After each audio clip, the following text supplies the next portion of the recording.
Bom dia, família, graça e paz, tudo bem, irmãos? Irmãos, nossa leitura hoje, então, é Mateus, capítulo 9, 10, 11 e 12. E eu quero compartilhar com os irmãos algo que está aqui no capítulo 9, versículo 35 ao 38, que diz assim: E Jesus percorria todas as cidades e aldeias, ensinando nas sinagogas, pregando o evangelho do reino e curando todo tipo de doenças e enfermidades.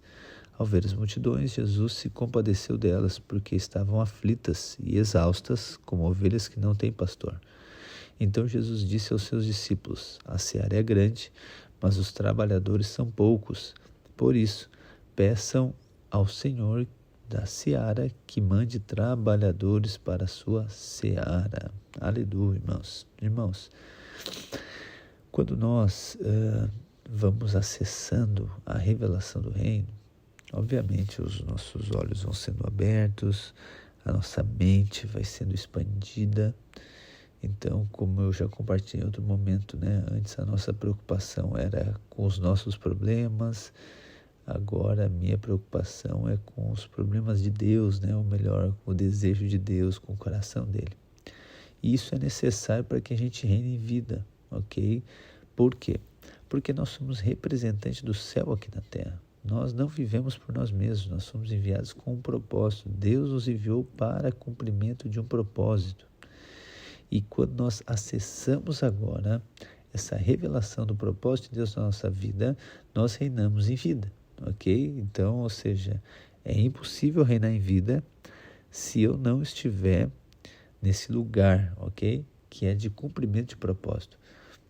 Esse é o centro da vontade de Deus. E aí, quando nós lemos esse texto aqui, a gente vê então que Jesus é esse, vamos dizer assim, precursor. Jesus é esse modelo, de manifestação do céu na terra. Sabemos já que Jesus, ele veio para resgatar aquilo que Adão perdeu, mas ele também se torna esse modelo. Por quê? Porque Jesus, quando ele está na terra, ele não está como Deus. Lá em Filipenses 2 diz que ele, sendo Deus, não usurpou o ser igual a Deus, mas ele esvaziou-se. Então Jesus era Deus, sim, mas Jesus estava na terra como um homem cheio do Espírito Santo, assim como eu e você, ok? Então o texto vai dizer que Jesus, então, ele pregava o evangelho e curava os enfermos. E isso é manifestação do reino, ok? Pregação do evangelho e oração, por curas, sinais, maravilhas, está ligado com manifestação do reino do céu aqui para terra, daqui na terra. Eu quero destacar aqui com os irmãos esse versículo 36, que diz que Jesus, ao ver a multidão, ele se compadeceu delas, porque estavam aflitos e exaustos como ovelhas que não têm pastor. Irmãos, aqui Deus então demonstra esse coração dele. O coração de Deus é esse, é um coração de compaixão, de se compadecer, ok? Por quê? Porque Deus, então, ele quer salvar. Quando nós falamos de reinar em vida, obviamente que isso está ligado com a revelação que nós temos para que algo aconteça através de nós. Ou seja, quando eu tenho a revelação da minha identidade real, Deus faz algo em mim. E agora, quando eu tenho a revelação do reino, algo acontece através de mim. E quando eu entendo agora que existe um coração de Deus, um desejo de Deus, e esse coração, aqui o texto diz que ele é um coração de compaixão, porque Deus quer salvar. Reinar em vida não está ligado a algo que Deus faz em mim, simplesmente, mas está ligado em algo que eu desenvolvo para Deus, ok? Porque senão nós ficaremos, então, cristãos, vou chamar aqui egoístas, egocêntricos, pensando só em nós mesmos, ok? Mas, na verdade, Deus, o propósito de Deus é o quê? É expandir o seu reino. Então, a vontade de Deus é que Deus salve todas as pessoas. Quando nós vemos lá em João capítulo 3, a palavra de Deus diz o quê? Que Deus amou o mundo de tal maneira que deu o seu Filho unigênito para todo aquele que nele crê, não pereça, mas tenha a vida eterna. O texto não diz que Deus amou a igreja. Não, Deus amou o mundo, Deus amou todas as pessoas. E a vontade dele é que todas essas pessoas sejam salvas. E aqui, então, está o nosso trabalho. Então, o porquê que nós pregamos o Evangelho? Porque nós temos esse coração de Deus, esse coração compadecido. Por que nós oramos por enfermidade? Porque nós temos esse coração compadecido, que é o coração de Deus, que é a vontade de Deus de conduzir as pessoas à salvação e, consequentemente, a viver no seu reino. Então, essa é a vontade. Existe necessidade. Nós sabemos que existem muitas necessidades. E aqui eu e você precisamos abrir mão da nossa mentalidade religiosa. Lembra que nós falamos em outro momento que era sobre o isolamento, né? E a separação. Eu e você fomos separados para um propósito. Nós não fomos isolados, né, do mundo. Pelo contrário, Jesus ora em João 17, Pai, não te peço que tire eles do mundo, mas que o Senhor guarde eles no mundo. Então o mundo é o nosso campo missionário. O mundo é onde nós iremos agora, né, pregar o Evangelho do Reino e orar pelas pessoas serem curadas. É nesse lugar, não é no ambiente, ou melhor, na igreja, ok? Não, é no mundo, é ali que Deus nos enviou. E eu e você precisamos já assumir esse propósito, porque aí Jesus diz, né, para finalizar, Jesus fala no versículo 32 dizendo, ó, a seara, versículo 37, perdão, disse aos seus discípulos, a seara é grande, mas os trabalhadores são poucos. Então vamos lá, a seara, ou seja, a plantação, e aqui então a colheita, e lá em João 4 diz que a colheita, os campos já estão brancos, a seara é grande. Então existem muitas pessoas para serem salvas, preste atenção em mim, muitas pessoas para serem salvas, muitas e muitas pessoas, que talvez só estão esperando ali a manifestação dos filhos de Deus, como diz Romanos 8.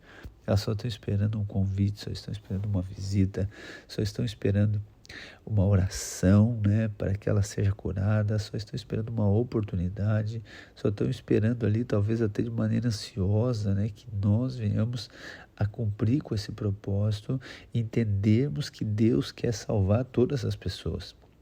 O engano de muita gente, e esse é o problema da religião, né? Constantemente eu falo sobre isso, ela divide as coisas. Então a pessoa acha que para ser usada por Deus, o que ela precisa? Para ser usada por Deus, ela precisa abrir mão do trabalho dela, precisa abrir mão de tudo para ficar agora alguém dentro do prédio da igreja compartilhando o evangelho com alguém. Só que, na verdade, Deus nos colocou cada um em um lugar para que a gente seja esse canal, para que a gente possa ali fluir, ok? Para que a gente possa mover no sobrenatural. E essa, então, é a vontade de Deus, que todas as pessoas sejam salvas. Aonde? No mundo, é nesse lugar. E de que maneira que isso vai acontecer? Quando nós temos a revelação do reino, a revelação de ser embaixador e a revelação de que Deus me colocou em lugares estratégicos para que essas pessoas sejam salvas. E aí o texto diz que a seara é grande, mas os trabalhadores são poucos. Aí a pergunta que eu faço para você, para nós refletirmos, né? Talvez, né, nas nossas cidades, nós não temos um percentual tão grande como gostaríamos de cristãos. Mas, por outro lado, nós temos um bom número de cristãos. A pergunta é, será que esses cristãos realmente tocaram nessa revelação de tornarem-se trabalhadores para o reino de Deus? Ou será que o trabalho deles ainda é para eles? Então, eu e você precisamos de perceber, ok? O nosso chamado é para influenciar pessoas, é para conduzir as pessoas à salvação, para que, então, o reino seja manifesto, ou seja, essa pessoa venha acrescentar, essa pessoa venha agora viver no reino. Então, é necessário que eu e você sejamos despertos como trabalhadores do reino, trabalhadores dessa seara. Muitas pessoas, elas gostam de fazer coisas para Deus. Elas gostam de fazer muitas coisas para Deus. Só que, na verdade, o coração de Deus é para as pessoas, não é para as coisas. Jesus foi enviado, morreu na cruz, para que as pessoas fossem salvas, não para que as coisas fossem salvas, ok? E aí o texto diz, né, os trabalhadores são poucos, por isso, peçam ao Senhor da seara que mande trabalhadores para a terra. Gente, vamos lá, então, para finalizar. Primeiro, nós precisamos despertar, ok? Nós precisamos de ser ativados como trabalhadores do reino, para que pessoas sejam salvas através da nossa vida, aonde o Senhor nos colocou, seja um vizinho, seja um parente, seja um conhecido, seja um colega de trabalho, seja um funcionário, alguém, ok? Nós precisamos entender que essa é a vontade de Deus, esse é o coração de Deus, salvação do pecador, ponto.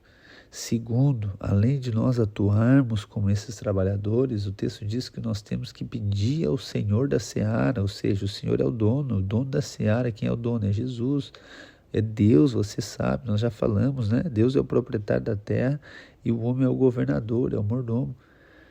Então o texto está dizendo que nós temos que pedir ao Senhor da seara, ao dono da seara, para que Ele mande trabalhadores, para que o Senhor mande pessoas em todas as áreas, em todas as esferas da sociedade, para que o Evangelho seja pregado e mais pessoas sejam salvas.